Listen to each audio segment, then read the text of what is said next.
계시록 14장 말씀부터 상고하겠는데, 교재는 9758페이지 제4번 하단 부분, 최종 심판에 대한 예고입니다.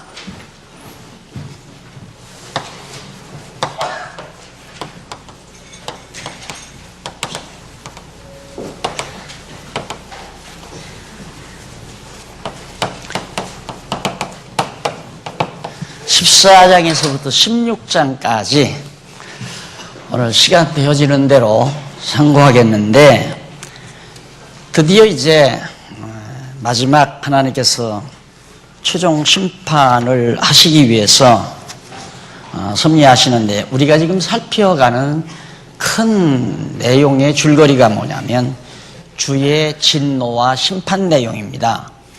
여러분들 9684페이지 상단에 보면 제3절 주의 진노와 심판 내용이 나옵니다.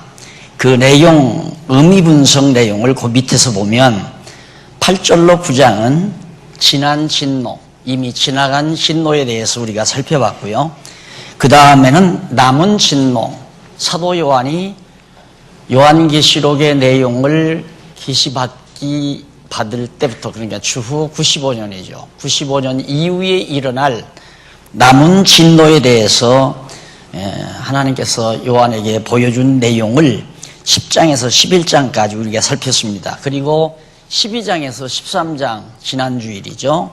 거기에는 하늘 및 땅에서 일어날 이적을 통해서 우리가 하나님의 섭리를 우리가 살펴본 내용이고, 오늘 14장과 16장 이 내용에는 그러면 앞으로 하나님께서 최종 심판은 어떻게 하시는가? 사실은 말씀을 미리 드리자면, 사실 우리와는 그렇게 크게 직접 관련이 없습니다. 왜 그러냐면 우리가 살아봤댔자 뭐 좀 젊으시더라도 20, 30년 사실 거 아닙니까? 나 같은 경우는 뭐 많이 살아야 10여 년 살 거고요.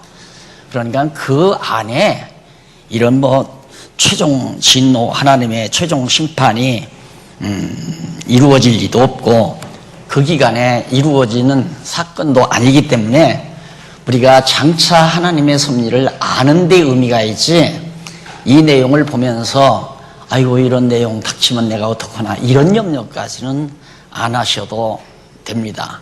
그러니까 하나님이 마지막 어떻게 교회를 승리로 이끌어 가시는가, 결국 우리가 배우는 이유는, 요한계시록을 배우는 이유는 교회 머리 되신 그리스도께서 어떻게 최종적으로 승리를 거두어 당신이 그리스도이심을 확증해주고, 그리고 하나님 여호와가 살아계심을 최종적으로 알려주는가에 달려져 있습니다.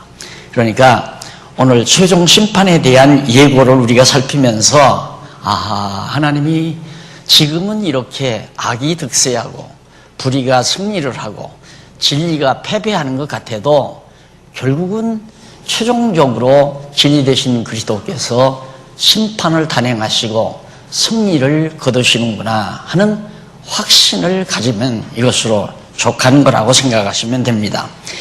그 가운데 이제 14장은 무슨 내용이냐면 59페이지 나오죠. 9759페이지에 보면 한쪽 가로 1번 어린 양의 심판 예고,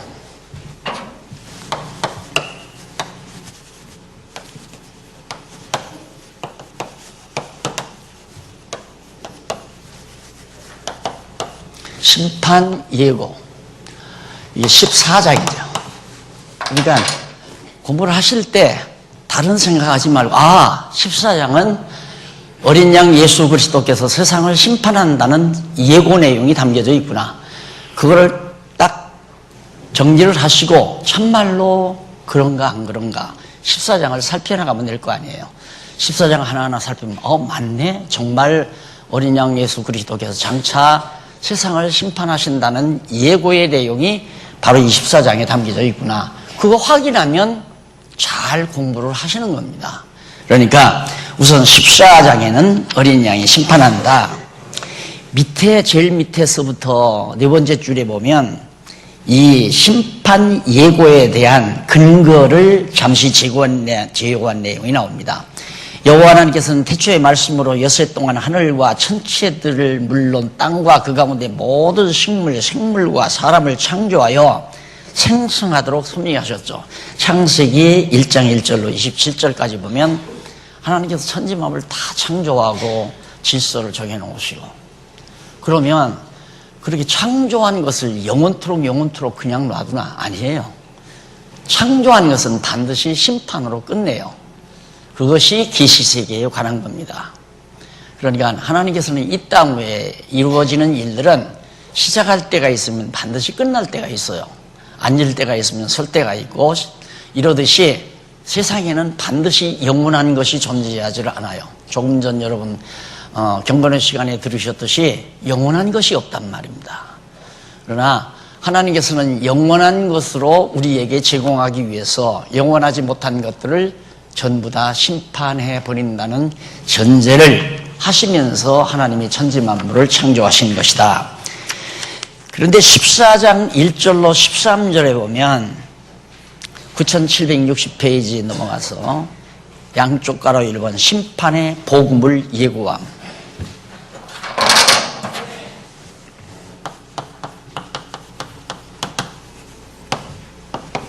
심판의 복음 예고함. 이것이 14장 1절로부터 그 이하 13절까지. 자, 어린 양의 심판에 대한 예고인데, 어린 양 예수 그리스도가 온 세상을, 그러니까 처음에 창조했을 때는 하나님이 천지와 만물을 창조해서 첫 아담에게 다 다스리도록 제공해 주었잖아요.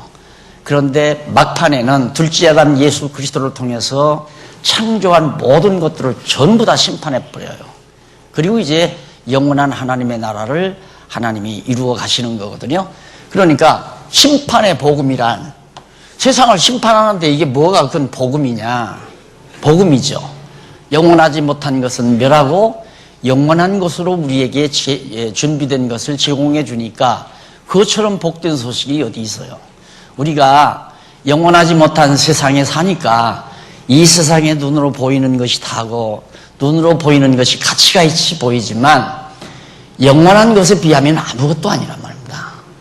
그게 철인들도 그 말을 하잖아요. 이거 다 무다. 우리가 쏟고 사는 거다. 있는 것이 없다. 이거 없는 것이다. 이런 얘기를 하죠.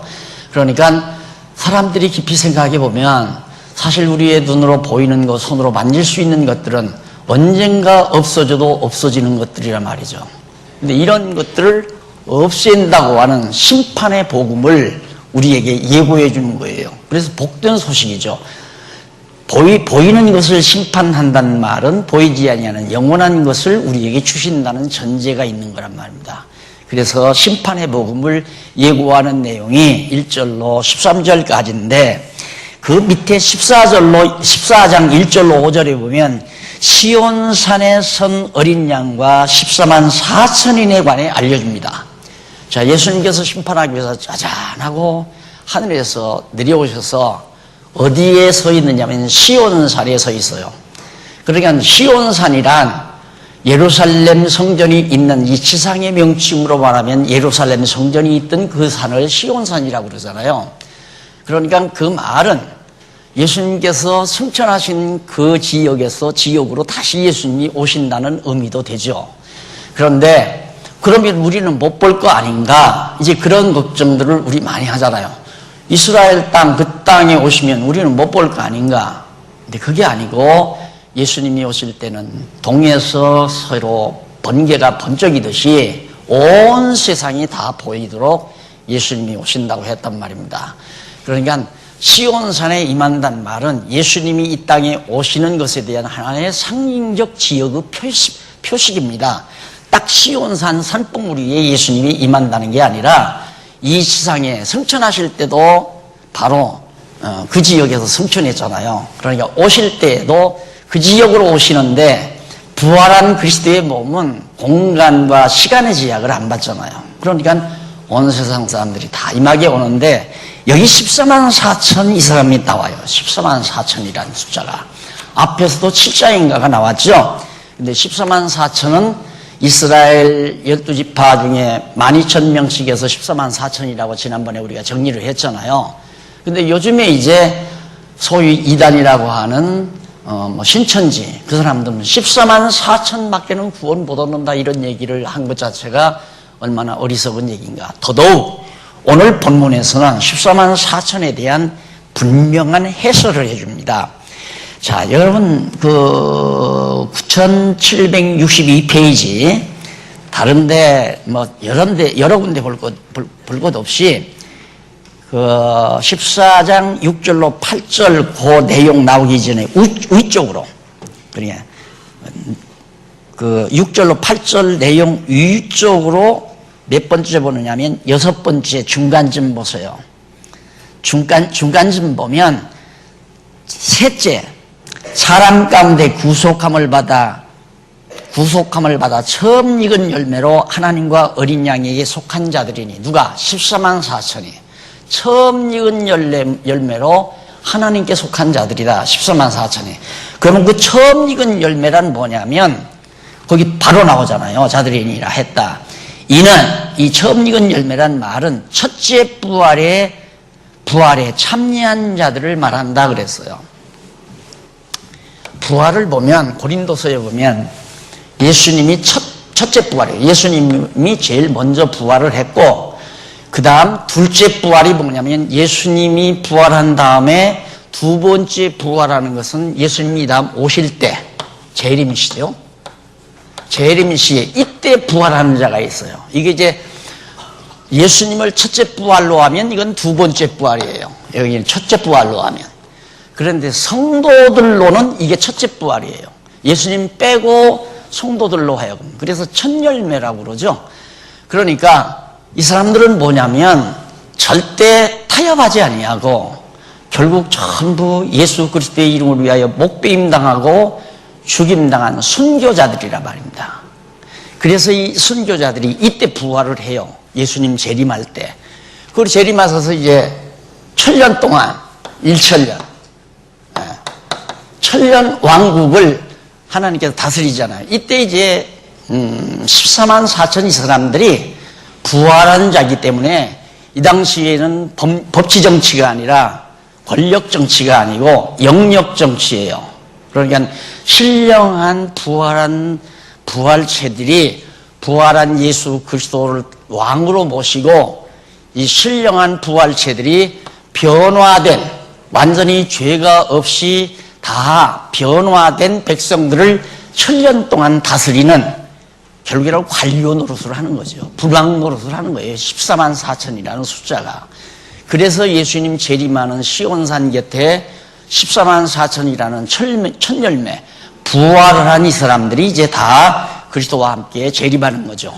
그 다음에 언제냐? 천년왕국이 끝나고 여기서 천년왕국 시작 전에 무적행에다가 이제 용의 권세를 가둬버리잖아요. 가둬버리니까 죄가 없는 거죠, 이때가.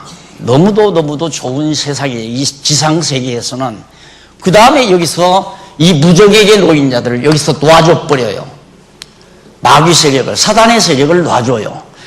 놔줘가지고, 그 다음 어떻게 하는가? 전부, 천년 동안 죽지 않고 살아서 출생한 모든 자들을 마지막 한번 구원 얻을 자와 멸망받을 자들을 이 사단의 권세를 통해서 다 갈라놓는 역사를 해요. 그렇게 해가지고 최종 소위 백보자 심판이라고 그러죠. 이 당시에 부활을 해요. 부활을 하는데 예수 그리스도를 나처럼 여러분처럼 그냥 예수 믿다가 아파서 그냥 숨져서 세상을 끝나는 사람들, 이 사람들은 이때 가서야 부활을 해요. 순교자들은 이때 부활을 하고. 그러니까 예수님이 첫 부활이라면 이게 둘째 부활이고 여기가 세 번째 부활이고, 고린도서에서 사도 바울이 그렇게 설명을 했어요. 근데 예수님 빼놓고는 첫 열매예요, 여기가. 여기 순교자들은 이때 부활을 해요. 앞에서 우리가 이제 앞으로도 보면 이 순교자들이 호소를 해요. 언제나 우리의 억울함을 하나님께서 신원해 주렵니까? 그렇게 기도할 때 조금만 기다려라. 아직 때가 안 됐다. 그리고 14만 4천 수가 아직 안 찼어. 이 수가 다 차야 되니까 조금 기다려라. 이게 수가 차면 이제 그때 가서 무적행, 여기다가 사단의 세력을, 에덴 동산을 다 파괴시킨 사단의 세력을 무적행에 집어넣어버리고 완전히 1000년 동안 무죄시대를 내가 다스려가고, 그 무죄시대가 끝나면 무적행에서 용의 권세, 사단의 권세를 놓아줘가지고 지옥 갈 자와 천국 갈 자를 완전히 분리하는 작업. 지옥으로 데려갈 사람이 있어야 되잖아요. 그러니까 지옥으로 데려갈 사람이 무적행에서 나온 사단의 권세란 말입니다. 이때가 이제 최종 심판의 부활로, 또한 구원의 부활로, 천국 가는 사람의 부활, 지옥 가는 사람의 부활로 나타날 때, 우리는 이때 이제 부활을 모르죠. 이제 또 내일 모레라도 우리가 순교 당할 사람이 있을지 모르지만, 이대로 편안하게 밥 먹고 살면서 예수를 믿고 그냥 살다가 가면 이때 우리는 부활해서 천국으로 가는 거고, 이 사람들은 예수님 재림시에 첫 열매로서 부활해서 지상에서 1000년 동안 예수님과 더불어 다스리는 역사를 해간다, 그 말입니다. 그러니까 14만 4천만 구원 얻는다고 하는 것은 거짓말이에요. 잘못된 얘기죠. 성경을 모르고 하는 얘기지, 알면 그런 소리를 못하는 거고, 알면 그런 소리에 또 빠져들지도 않고, 이게 성경을 모르면 그래서 유혹을 당한다, 그 말입니다. 그 다음 이제 넘어가서 6절로 8절에 보면 첫째 천사가 심판을, 둘째 천사가 바벨론 멸망을 예고하는 겁니다. 첫 번째 천사가 나타나면 다른 천사인데 나타나서 이제 심판한다, 이거 예고하면서 둘째 천사가 바로 나타나서 바벨론 멸망한다 나와요. 바벨론을 멸망한다. 그럼 한번 보십시다. 거기 6절에 보면 14장 6절, 또 보니 다른 천사가 공중에 날아가는데 땅에 거하는 자를 곧 여러 나라와 족속과 방언과 백성에게 전할 영원한 복음을 가졌더라. 여기 나와요. 심판의 복음이 영원한 복음이에요. 영원한 복음을 가졌는데 그가 큰 음성으로 가로되 하나님을 두려워하며 그에게 영광을 돌리라. 이는 그의 심판하실 시간이 이르렀음이니라. 지금 하나님께서 심판하는 시간이 다가왔다, 이 말이에요. 하늘과 땅과 바다와 물의 근원을 만드신 이를 경배하라. 천지만물을 창조하신 하나님이 이제 이 모든 천지만물을 심판할 때가 다가왔다, 지금 그런 얘기 아닙니까? 그것이 바로 지금 7절까지고요. 8절, 또 다른 천사 곧 둘째가 그 뒤를 따라 말하되 무너졌도다 무너졌도다 큰 성 바벨론이여 모든 나라를 그 행음으로 인하여 진노의 포도주로 먹이던 자로다 하더라. 자, 여러분, 우리가 구약 성경을 배울 때, 자, 유다가, 남쪽 유다를 바벨론이 와서 다 쳐서 멸했잖아요. 그래서 이 지상에 지금까지 있는 제국 중에 가장 악랄하고 패역한 제국이 어느 제국이냐면 바비로니아 제국이에요. 역사에서 여러분 배웠잖아요. 그러니까 에집트도 있고 아수르 제국도 있고 하지만 그보다도 더 악랄한 제국이 바비로니아 제국이에요. 얼마나 많은 영토를 점령하고 많은 나라들을 지배하고 살았는지 모릅니다. 그런데도 그 나라가 망했잖아요. 그런데 마지막 때에도 이제 마지막 심판 때가 오면 큰 성 바벨론 제국이 또 나타나요. 그러니까 여기서 말하는 바벨론 제국이란 사악한 제국의 하나의 상징적 묘사입니다. 이 지상에서 지금까지 나온 모든 제국 중에 악랄한 제국이 바비로니아 제국이니까요. 그래서 마지막 날에도, 예수님께서 이 세상을 심판할 때에도 바비로니아 제국이 나오는데, 그 제국이 무적행에서 올라온 짐승 권세, 칠두 십각 용의 권세가 최종적으로 활용하는 권세가 바로 바비로니아, 큰 성 바비로니아 권세예요.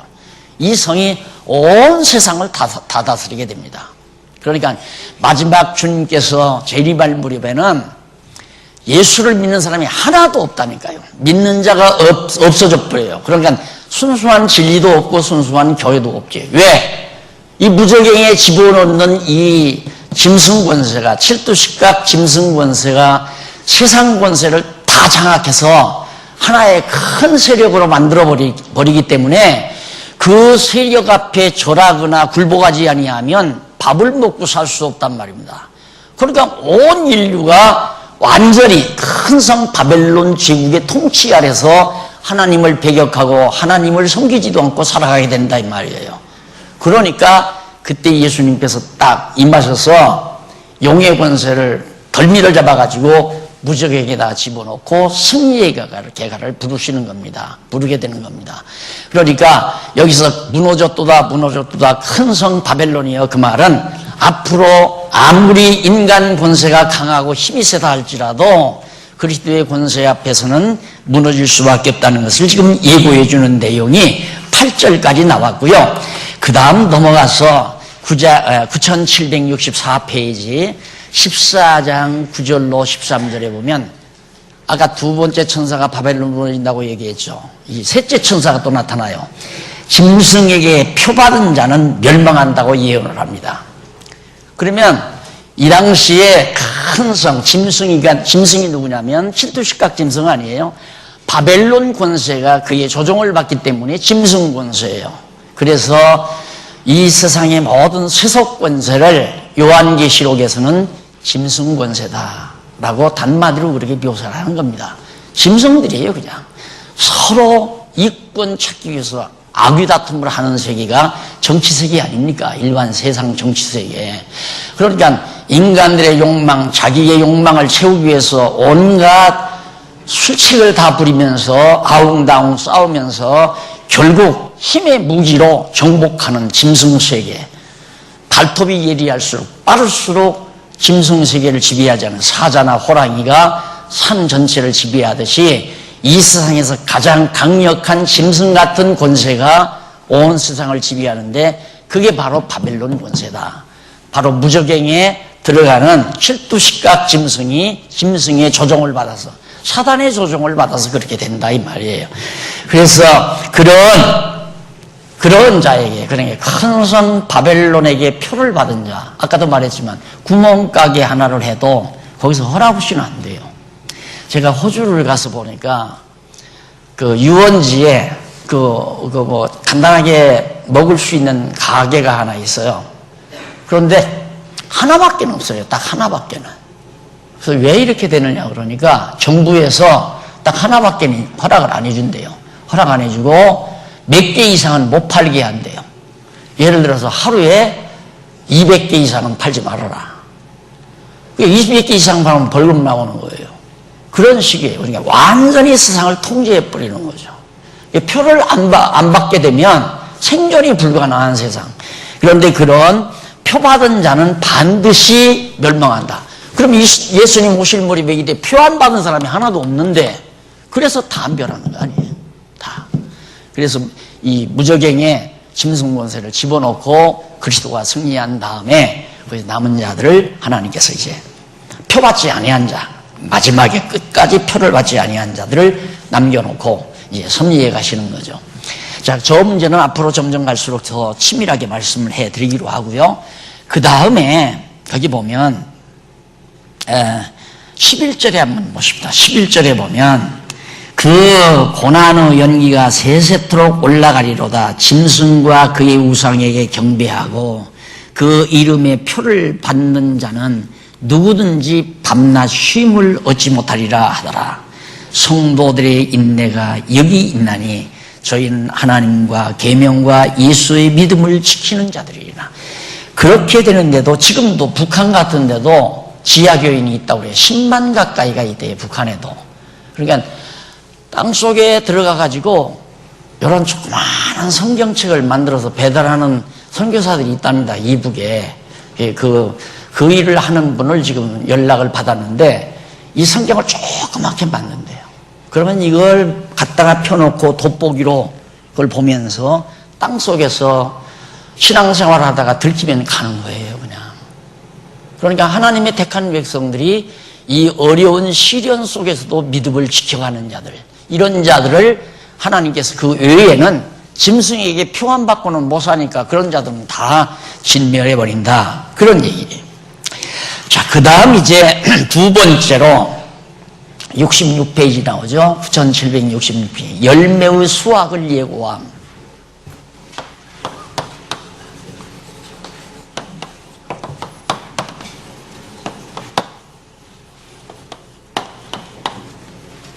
예고함. 14장 14절로부터 그 이하 14절로부터 20절까지 나오죠. 자, 보세요. 어린 양의 심판의 예고, 심판의 예고. 심판의 예고인데 심판의 복음을 예고하고 열매의 수확, 열매를 거둬들이는 건 심판 아니에요. 알곡과 쭉정이를 거둬들이는 거니까. 그래서 예고하는 내용이 나오는데 14절로 16절에 보면 넷째 천사의 말에 심판주가 곡식을 거두는 것을 보여줍니다. 환상으로 보이는 거예요. 곡식이 많이 다 익었다. 익었으니까 저 곡식들을 다 거두어들이라. 그 말은 알곡을 거두어들이고 쭉정이는 다 제거해. 그게 수확 아니에요. 그래서 심판을 한다는 얘기고, 그 다음 이쪽 17절로 20절에 보면 14장 17절로 20절에 보면 다섯째 천사의 말에 여섯째 천사가 포도 거두는 것을 보여줍니다. 포도를 거두어요.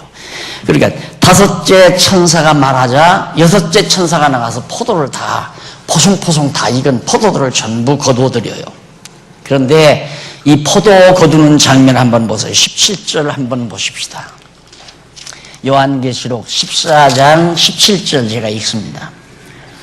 또 다른 천사가 하늘에 있는 성전에서 나오는데 또한 이한 낫을, 아주 예리한 낫을 가졌더라. 또 불을 다스리는 다른 천사가, 불은 막 불로 태우는 심판의 천사죠. 다른 천사가 제단으로부터 나와 이한, 아주 날카로운 낫을 가진 자를 향하여 큰 음성으로 불러가로되 네 이한, 아주 날카로운 낫을 휘둘러 땅에 포도송이를 거두라. 근데 포도송이 거기 옆에 일자가 나오죠. 하단에 보면 포도나무라고 나와요. 포도송이, 포도나무 이런 건데 포도나무, 포도송이를 거두라. 그 포도가 익었느니라. 포도나무를 거두라. 포도송이가 다 익었다 이 말이에요. 하더라. 천사가 낯을 땅에 휘둘러 땅에 포도를 거두어 하나님은 진노의 큰 포도주 틀에 던져버렸다고 그러잖아요. 그러니까 포도는 거두어서 어디다가 진노의 틀에다가 집어넣어요. 왜? 이 포도주는 사람을 취하게 만드는 거란 말입니다. 그러니까 저 짐승 권세가 모든 사람들을 다 취하게 만들어요. 그러니까 이 종교라고 하는 것이 얼마나 무서운가를 알 수 있잖아요. 지난 주일에도, 지난 성탄절에도 제가 몇 번을 만났는데 한 번 빠져들면 헤어나올 수 없는 게 종교예요. 그렇게 무서운 거예요. 왜? 취해버리니까. 그래서 이 포도송이 이걸 진노의 포도주 틀에 집어넣는 것은 이걸 가지고 이 짐승 권세가 모든 사람들을 유혹해가지고 자기에게 절하고 자기를 섬기게 만들어버렸기 때문에 그래서 이제 이 진노의 포도주를 거두어들여라. 그러니까 앞에 알곡은 하나님의 백성들을 거둬들이는 거고 포도송이는 진노의 포도주 틀에 집어넣어가지고 정말 하나님께서 진노를 베푸는 섭리이고요. 그래서 이 짐승 권세들이 인간을 취하게 만드는, 제정신을 가지지 못하게 만드는. 그래서 세상살이 왜 그런 거 있잖아요. 사업하는 데 있어서 꼭 무슨 부작이 있잖아요. 술 대접하고 오다 따오는 그 일을 주로 맡는. 그냥 맹송맹송은 안 되잖아요.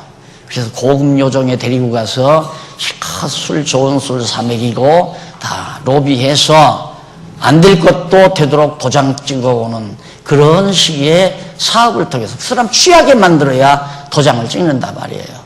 그런 식으로 거짓 종교들이 자기를 섬기라고 하는 건 전부 거짓 종교예요. 자기를 섬기라고 하는 거. 그러니까 지금 일반 교회도 그간에 제가 자꾸만 이거 아니다 하는 이유도 하나님은 안 보이니까 하나님의 종, 날 섬기는 것이 하나님의 종, 하나님을 섬기는 거라고 그렇게 가리키니까 수만 명씩 그렇게 모이지. 보이지 아니하는 하나님을 우리처럼 가리키면서 그분을 섬기고 살라 하면 답답해서 그렇게 안 모여요. 절대 그렇게 안 모인단 말입니다. 내가 하나님의 정권대사다. 내가 복 빌면 복 받고 내가 저주하면 저주받는다. 이렇게 해서 목사가 하늘 끝까지 자기 권위를 높여가지고 성도들을 하나님의 절대적인 권위처럼 다스려가야 성도들이 꼼짝 못하고 줄줄줄줄. 그러니까 수만 명씩 통솔하고 살지. 똑같은 인간인데 그렇게 따져주면 그게 통솔이 되겠느냐. 이거 안 되죠. 되려면 이제 성경만 가르쳐야죠. 하나님의 말씀만 가르쳐서 맞구나 인정을 하면 하나님 발견하고 하나님 경외하고 하나님 앞에서 자기 신앙을 지키고 이렇게 살아가는 게가 쉽지 않다 이 말이에요. 그러니까 성경 모르면 성경 공부 안 하면 자꾸 사람을 따르려고 해요. 성경 공부 안 하면 하나님의 뜻을 따르려고 하는 것이 아니라 자꾸 사람을 추종하려고 훌륭한 사람 추종하고 살려고 하는 것이 그게 이단 쪽으로 가는 거짓 종교 쪽으로 가는 이 짐승 권세가 그거 아니에요. 전부 자기에 절하게 하고 자기를 섬기게 하고 자기 명령에 복종하게 만들고 그래서 온 세상을 자기의 영역권 안에 집어넣게 된다. 그런 얘기입니다. 그래서 곡식을 거두고 포도송이는 이제 그렇게 했고요. 그 다음 넘어가서 심판 위한 재앙 예고죠. 심판을 위한 재앙을 예고한다. 여기 한쪽 가로 1번에 똑같은 한쪽 가로 2번입니다. 예, 심판 위한 재앙을 예고.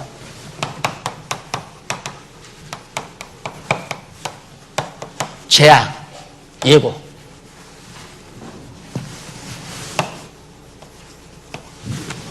이제 15장에서부터 16장까지. 맞잖아요. 최종 심판에 대한 예고. 첫 번째는 어린 양의 심판에 대한 예고, 심판의 예고고, 두 번째는 심판을 위한 재앙을 예고하는 거고. 맞잖아요. 그러니까, 14장에서부터 16장까지는 예수님께서 최종적으로 세상을 심판하시는 것에 대해서 예고하시는 말씀이구나. 간단하잖아요. 그러니까 오늘 16장까지 내가 다 할지 모르겠지만, 오늘 석장을 공부하는데 머릿속에 남는 건, 마지막 어린 양 예수 그리스도께서 세상을 다 심판하시는구나. 처음 창조할 때는 첫 아담에게 창조해서 하나님께서 주셨지만 둘째 아담 예수 그리스도는 오셔서 창조된 모든 것을 다 심판하시는구나. 그것 알고 잊어버리지 말고 그냥 사시면 돼요. 마지막 세상 종말에 가서 온 세상 심판한다. 아무리 내가 이 세상에 좋은 걸 가지고 아무리 많은 걸 가지고 쌓아놓고 있어도 보이는 것은 언젠가는 하나님의 심판의 대상이 되고 마는구나. 이렇게 생각하면서 우리가 살아있는 동안 하나님 여호와를 경외하면서 찬송하며 사는 것이 가장 지혜롭고 총명한 삶이라는 것을 우리가 알게 되잖아요. 이걸 배우게 되면. 그러면 이제 확인해 봐야죠. 정말로 15장도 16장도 14장은 틀림없이 맞은데 정말로 15장과 16장도 심판을 위한 재앙들을 예고하는 건가? 확인해 보십시다. 그 가운데 최후 재앙을 예비합니다. 첫째,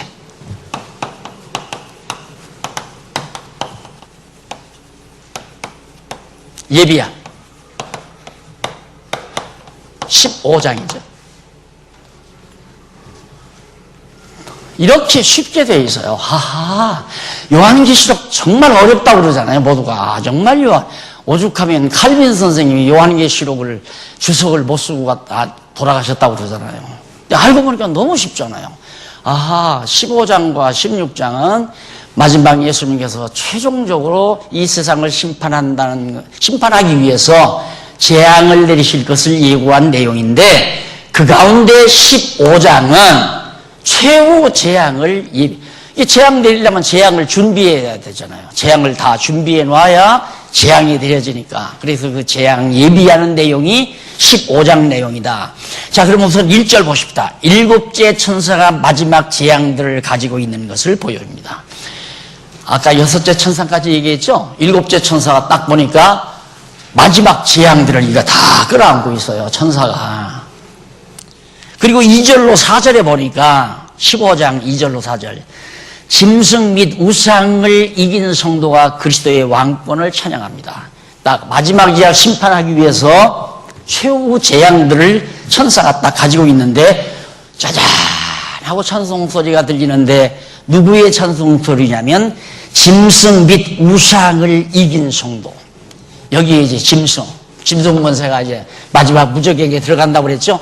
이 짐승과 짐승을 이기고 짐승이 자기에게 절하라고 하는 짐승 우상에게 절하라고 하는 것도 절하지 아니하고 신앙을 지킨 자들이 야 드디어 이제 그리스도의 심판이 임하는구나 해서 찬송을 부르는 내용이 2절로 3절까지 나와요. 15절. 우선 한번 3절에 보십시다. 3절에 보면 하나님 종 모세의 노래. 하나님의 종 모세의 노래란 말은 모세가 이스라엘 백성들을 애굽에서 데리고 나와서 홍해바다를 건넜잖아요. 홍해바다를 건너고 얼마나 하나님 앞에 찬양을 했습니까? 너무 놀랍고 감사하니까 400년 동안 죽기로 애굽의 종살이만 하다가 상상치도 못하게 이스라엘 백성들이 모세를 따라서 홍해바다로 나왔다가 홍해바다가 갈라서 건넜잖아요. 그러니까 이게 웬떡이에요. 너무너무 감동해서 불렀던 노래를 모세의 노래라고 그래요. 그 모세의 노래, 즉 어린 양의 노래. 어린 양도 역시 우리를 죄 가운데서 구속해 주신 그 노래죠. 어린 양의 노래를 불러 가로되 뭐라고? 노래 가사가 이렇습니다. 주 하나님 곧 전능하시니여 하시는 일이 크고 기이하다. 와, 어쩜 이렇게 놀라운 일을 하십니까? 끝내 이 세상은 죄로 물들어 버리고 짐승 권세가 다 차지하고 끝나는 줄 알았는데 천사가 7 재앙을 딱 안고 있고 하나님의 예수 그리스도의 놀라운 심판의 시기가 다가오니까 와, 놀랍습니다. 어떻게 이렇게 기이하고 놀라운 일을 행하십니까? 라고 그렇게 찬양하면서 만국의 왕이시여 모든 나라의 왕이시여 주의 길이 의롭고 참되시도다. 야, 정말 이 세상은 불의가 최종적으로 이기는 줄만 알았는데 급기야는 의로우신 주께서 승리를 거두시는군요. 그 말이에요. 그러면서 주여 누가 주의 이름을 두려워하지 아니하며 영화롭게 하지 아니하오리까 오직 주만 걸어가시니이다. 주의 의로우신 일이 나타났으며 만국이 와서 주께 경배하리이다. 당연히 이제 주님이 오셔서 이 모든 어두운 권세를 다 박멸하고 승리를 거두는 날 7 재앙, 이제 재앙들이 다 예비됐으니까 이 재앙이 내리기 시작하면 짐승 권세가 다 망해 들어갈 거 아니에요. 그래서 주님께 찬양을 드리고 어느 누구가 그런 주님 앞에 경배하지 아니할 자가 있겠습니까? 라고 노래하는 내용이 4절까지 나와 있습니다. 그 다음 15장 5절로 8절에 보면 73페이지에 8절로 보면 진노가 담긴 7 금대접을 7 천사에게 일일이 나눠줘요. 자, 여기 최후 재앙들이 다 천사가 다 가지고 있었잖아요. 한 7째 천사가 재앙들을 7째 천사가 7 대접에다가 하나씩 다 해서 가지고 있는데 7째 천사가 가지고 있던 그 대접을 7명의 천사들에게 쭉 하나씩 나눠줘요. 대접 하나씩을 다 전부 다. 그래서 차례대로 대접에 있는 재앙들을 땅에다 쏟습니다. 쏟으면 재앙이 다 일어나는 거예요. 그래서 여러분들 처음에 7째 인때고요. 7째 인때인 다음에 또 7째 나팔이 있었잖아요. 7째 나팔 중에 7째 나팔이 불 때 지금 바로 7 대접 재앙이 연이어지는 거예요. 그러니까 그렇게 쉽게 이해하면 돼요. 예수님께서 7인을 떼서 당신의 능력을 보여주고 그 다음 7 나팔은 그동안 이제 헬라 시대부터 유대 백성들에게 일어났던 재앙들이고 그 다음 여기 7 대접 재앙은 앞으로 종말에 가서 일어날 재앙들이 쭉 나타나는 내용이다. 그러니까 실상 우리들과는 그렇게 깊은 관계가 없는 거예요. 우리와는 직접적인 관계가 없는 거란 말입니다. 앞으로 이 세상 종말에 있을 일들이니까 그렇게 이해를 하시면 됩니다. 그 다음 5절로 8절 진노가 담긴 7 금대접을 7 천사에게 다 나눠주는 내용이 8절까지 나옵니다. 그 다음 16장 1절로 9절까지예요. 이 두 번째죠, 여기다. 양쪽 가로 두 번째. 네 재앙을 예고합니다.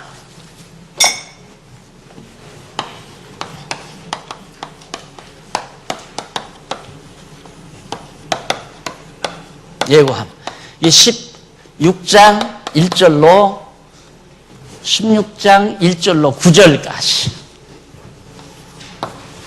그러니까 최후 재앙들, 이 재앙들이 7개의 대접 재앙 아니에요. 대접 7개에다 담아놓은 재앙인들인데 7개의 재앙 가운데 4개의 재앙을 임할 것을 예고해 주는 내용이 16장 1절로 9절이고, 그 다음 이제 양쪽 가로 한 번은 알 거 아니에요. 세 재앙을 예고한 3개의 재앙. 여기는 4재앙이고 여기는 3재앙이고, 그러니까 7개가 되잖아요. 그래서 이걸 알기 쉽게 좀 이렇게 나누어 드렸습니다. 여러분들이 이해하기 좋도록. 그래서 세 번째는 3재앙을 예고한 내용이 10절로 21절까지. 16장 10절로부터 21절까지. 얼마나 쉬워요. 15장으로부터 16장까지가 심판을 위한 재앙을 예고하는 내용인데, 최후 재앙들을 다 준비해 놨다가 7개의 대접 재앙을 준비해 놨다가 4 재앙이 임할 걸 예고하고 마지막 3 재앙이 임할 것이 예고해서 7개의 대접 재앙이 다 임할 것에 대해서 예고하는 내용이 15장과 16장이다. 쉽잖아요. 그러면 4 재앙은 어떤 재앙이고 3 재앙은 어떤 재앙인가, 그것만 간단하게 확인하면 되겠죠. 넘어가십시다. 넘어가서 우선 16장 1절로 3절에 보면 76페이지, 9776페이지 1절로 3절은 첫째로 헌대가 나고 둘째로 물로 생물이 죽음을 예고하는 내용입니다. 자, 우선 조금만 읽어보십시다. 16장 1절. 또 내가 들으니 성전에서 큰 음성이 나서 7 천사에게 말하되 너희는 가서 하나님의 진노 7 대접을 땅에 쏟으라. 7개의 저주가 담긴 대접을 땅에 쏟아버려라.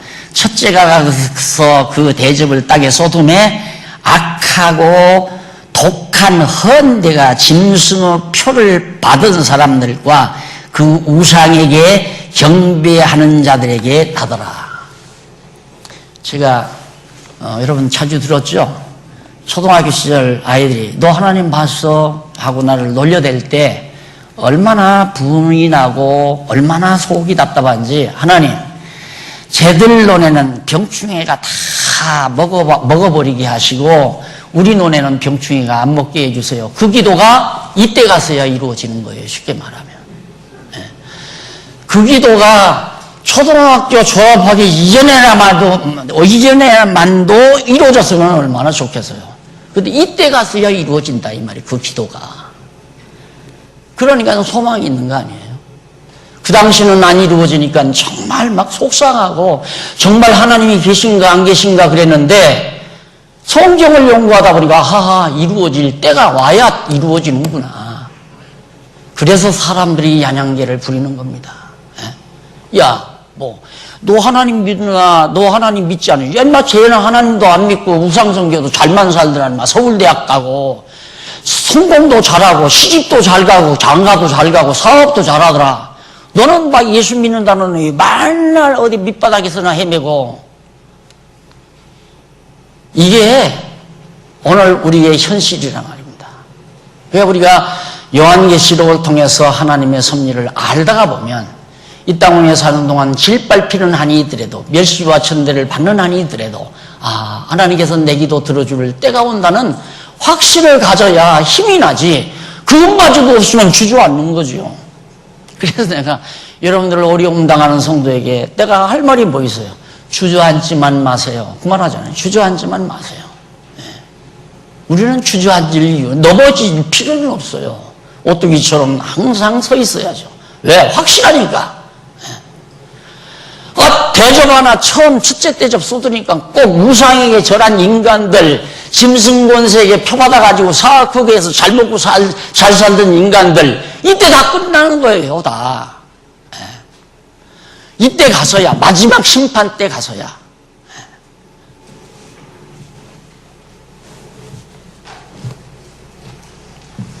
그 다음, 물로 생물이 죽어. 이게 두 번째 대접을 쏟아버리니까 물로 인해 물이 전부 다 동물이 돼요.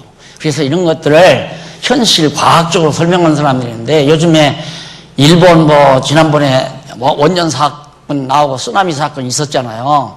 그래가지고 요즘 그 인근에서 나는 도마도가 기형이 생산이 되고, 사람도 아기가 출생하는데 발톱이 발가락이 2개가 나오고, 이래가지고 지금 일본 열도가 난리가 난다고 그러잖아요.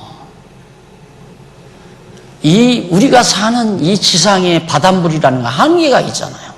그러니까 하나님께서 저주를 쏟아버리면 물에 전부 독소가 들어가 버리니까 그걸 먹는 모든 물고기도 다 죽게 되고, 다 사람도 죽어버리게 되고, 이렇게 해서 하나님이 마지막 세상을 심판한다 이 말이에요. 그 다음 16장 4절로 7절 세 번째 대접이 쏟아집니다. 세 번째 천사가 너 쏟아라 그러니까 세 번째 천사가 대접을 갖다가 쏟으니까 물이 뭐가 되면 피가 돼버려요. 피가 돼가지고 아까는 바닷물이 그랬는데 여기서는 이제 강물, 새강물, 탄천물 같은 거 이런 것들 전부가 다 이런 피가 돼버려. 그러니까 피가 돼버리니까 애굽에서도 그런 제약이 있었잖아요. 물이 피가 되게 하니까 사람들이 먹을 물이 없단 말입니다. 그렇게 해서 이제 하나님의 진노가 마지막 날에 이렇게 임할 것을 세 번째 대접 제약이 임하는 모습을 거기에 나타나면서 그게 임하니까 찬양이 쏟아져 나와요. 찬양이 4절로 7절 거기 보면 16장 거기 조금 보십시다. 9절, 8절. 이거 넷째네요. 8절 이전에 셋째가 4절. 셋째가 그 대접을 강과 물 근원에 쏟음에 피가 되니라. 내가 그러니 물을 차지한 천사가 가로되 전에도 계셨고 시방도 계신 거룩하시니요 이렇게 심판하시니 의로우시도다. 이 세상, 죄가 관영한 이 세상, 타락으로 저주가 덮여진 이 세상을 하나님은 그냥 놔두지 아니하고 전부 심판해 버리니까 정말 하나님이야말로 의로우십니다 라고 찬양하잖아요. 그리고 8절에 넷째 대접 재앙이 쏟아지는 장면입니다. 8절부터 넷째가 그 대접을 해에 쏟음에 해가 권세를 받아 불로 사람을 태우니 사람들이 크게 태워진지라. 이 재앙을 행하는 권세를 가지신 하나님의 이름을 회방하며 또 회개하여 영광을 주께 돌리지 아니하더라. 그러니까 패역한 백성은 이렇게 무서운 재앙이 임해도 이거 자연히 이 천지조화로구나 이렇게 생각을 하는 거죠. 그러니까 우리는 이제 지금 아마 온 세계가 자연보호운동가들이 지금 막 아주 날카롭게 신경을 건너쓰고 있잖아요. 북극의 모든 얼음들이 다 녹아져서 바닷물이 점점 높아지고 온도가 점점 높아진다. 사과 생산지가 점점 북으로 올라간다고 하잖아요. 점점 더워진다 이거죠. 그러니까 하나님의 재앙이 태양과 지구의 각도나 거리를 조금만 가까이 해놓으면 바싹 숯덩어리가 돼버리고 마는 거죠. 인간들이 자고하기가 이루 말할 데 없고 태양과 지구 사이에 이 태양열에서 독한 빛을 차단하는 그걸 하나님이 그것만 걷어내도 인간들은 태양열 받은 인간들마다 다 죽지 않는 인간이 없을 수밖에 없는 겁니다. 다 죽게 돼 있다 이거예요. 근데 하나님께서 지금은 차단막을 통해서 우리가 살아가게 하나님께서 적당한 기회에 적당한 거리를 배치해 놨지만 마지막 심판 때는 조금만 가까이 하면 얼어 죽거나 타 죽거나. 그 다음 세 번째 그렇게 해서 이제 넷째가 네 번째 재앙까지 다 나왔잖아요. 그다음 세 번째 재앙 10절로부터 21절까지입니다. 21절.